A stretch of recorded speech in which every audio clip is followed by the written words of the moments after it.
Hi everyone, मैं नुमान आशिक, आप देख रहे हैं मेरा YouTube channel cricket with Numan. Friends, cricket classic में आज हम बात करेंगे एक बार फिर से इंडिया वर्सेस पाकिस्तान के एक बहुत ही क्लोज मैच के बारे में। फ्रेंड्स, ये मैच खेला गया 2007 को और 14 सितंबर 2007 को ये मैच डरबन में खेला गया।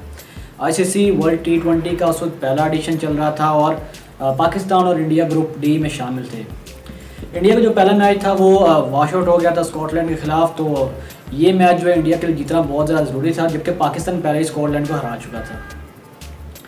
तो इस मैच में हुआ क्या, इस मैच में क्योंकि बारिश हुई थी इस मैच में भी, तो पाकिस्तान ने टॉस जीता और पाकिस्तान ने टॉस जीतकर पहले बॉलिंग करने का फैसला किया।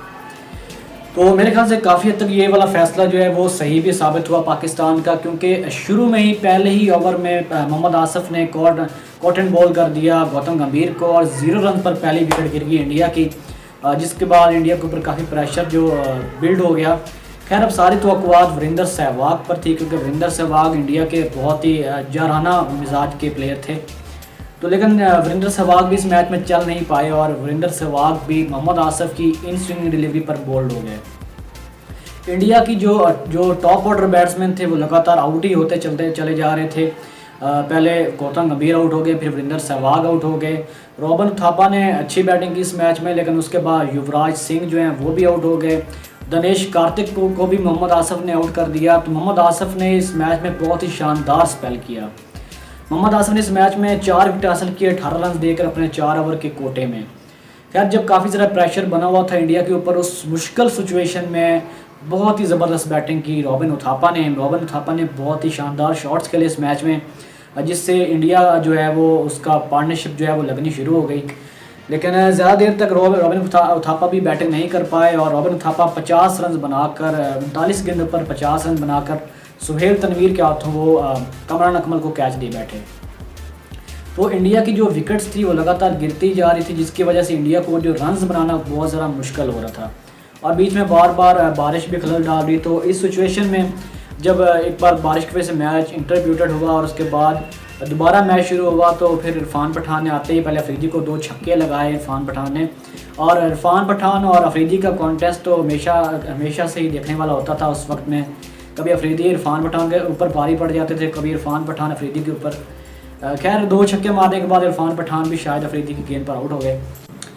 इंडिया की जो विकेट्स थी वो लगातार गिर रही थी और जिसकी वजह से इंडिया को बड़ा स्कोर करने में बिल्कुल अब काफ़ी ज़्यादा दिक्कत आ रही थी।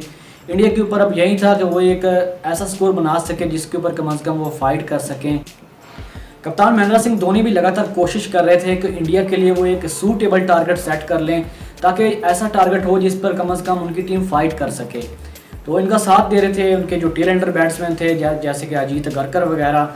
तो लास्ट में कुछ अच्छे स्ट्रोक्स खेले महेंद्र सिंह धोनी ने, लेकिन इंडिया जो है वो मुश्किल 20 ओवर में 141 रन ही बना सकी और 141 रन बनाते हुए उनकी 9 विकेटें गिर गई। बज़ाहिर तो ये लग रहा था कि पाकिस्तान ये टारगेट बस को बहुत ही आसानी के साथ चेज़ कर लेगा। और पहली बात तो ये है कि जिस तरह से पाकिस्तान ने इंडिया के टॉप ऑर्डर को जिस तरह से हिला दिया था, ऊपर से 4 खिलाड़ी आउट कर दिए थे, तो 141 रन भी बनाना बहुत बड़ी बात थी उस सिचुएशन में। लेकिन रॉबिन थापा और महेंद्र सिंह धोनी की इनिंग्स की बदौलत इंडिया ने 141 रन बना लिए। खैर, पाकिस्तान जो 141 रन का पीछा करने के लिए मैदान में उतरी थी, पाकिस्तान का भी स्टार्ट कोई ज़्यादा अच्छा नहीं रहा। शुरू में इमरान नज़ीर जल्दी आउट हो गए, उसके बाद कुछ थोड़ा सा पार्टनरशिप लगाने की कोशिश की गई, लेकिन उसके बाद फिर से पाकिस्तान की भी जिस तरह से इंडिया की विकेट्स गिरती रही, उसी तरह से पाकिस्तान की भी टॉप ऑर्डर का बिल्कुल फ्लॉप हो गए और कमरान अकमल रन आउट हो गए इस मैच में। काफ़ी अच्छा खेल रहे थे वो। और उसके बाद सलमान बट जो है वो भी आउट हो गए। तो 3-4 प्लेयर पाकिस्तान के भी जल्दी आउट हो गए। लास्ट में जो तकरीबन 5 ओवर में 55 रन स्कोर करने थे, उस वक्त शोएब मलिक ने अपना विकेट थ्रो किया। शोएब मलिक भी एक गैर जिम्मेदाराना शॉट खेलते हुए आउट हो गए। अफरीदी, उसके बाद आपको पता है अफरीदी का तो फिर जो स्टाइल ही कुछ इसी तरह से अग्रेसिव स्टाइल के बैट्समैन हैं, वो खेलते हैं, तो वो इसी तरह से या तो फिर वो नहीं या फिर अगली टीम नहीं। तो अफरीदी का पहले तो कैच ड्रॉप हुआ एक, उसके बाद अफरीदी एक बार फिर से एक गैर जिम्मेदाराना शॉट खेलकर आउट हो गए।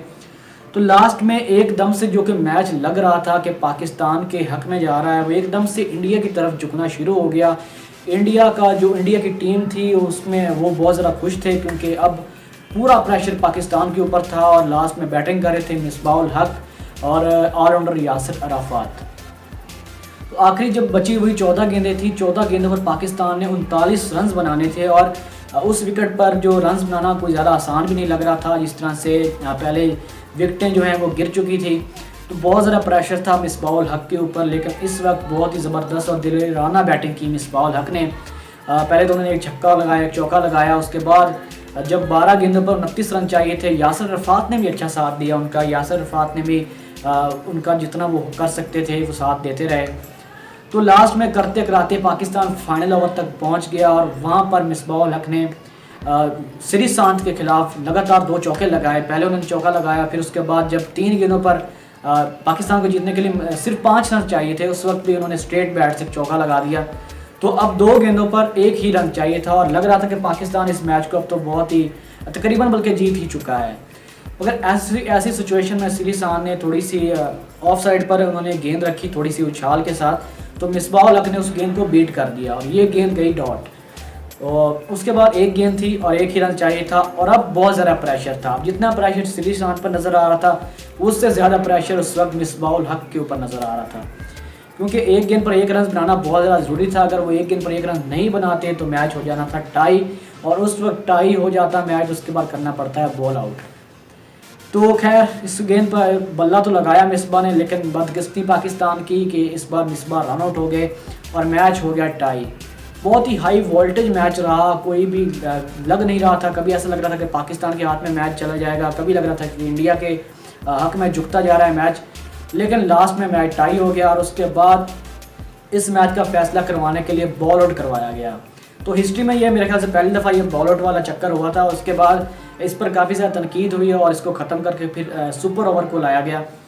तो जब बॉल आउट शुरू हुआ तो महेंद्र सिंह धोनी, आपको पता, बहुत ही जीनियस कैप्टन है, तो उनको पता था बाजू का नेट में भी वो इस तरह के जो उनके स्पिनर बॉलर थे उनसे वो थ्रो वगैरह लगवाया करते थे, इनकी प्रैक्टिस करवाया करते थे।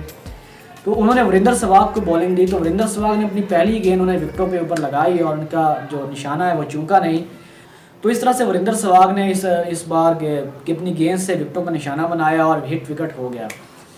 जबकि पाकिस्तान की तरफ से इस बार यासर अराफात को मौका दिया गया, लेकिन बदकिस्मती रही कि यासर अराफात की गेंद विकेटों के ऊपर नहीं लग पाई, क्योंकि इस मैच में इस बॉल आउट में ये भी एक रूल था कि आपके जो फास्ट बॉलर्स हैं वो अपना पूरा रनर अप लेकर नहीं आ सकते, बिल्कुल थोड़े से शॉर्ट रनर अप से ही उन्होंने गेंद करानी होती थी। तो इस बात का फ़ायदा उठाया। खैर महेंद्र सिंह धोनी ने अपने स्पिनर्स को ट्राई किया, वीरेंद्र सहवाग की गेंद विकेटों पर लग गई, जबकि यासर अराफात की गेंद विकेटों को मिस कर गई।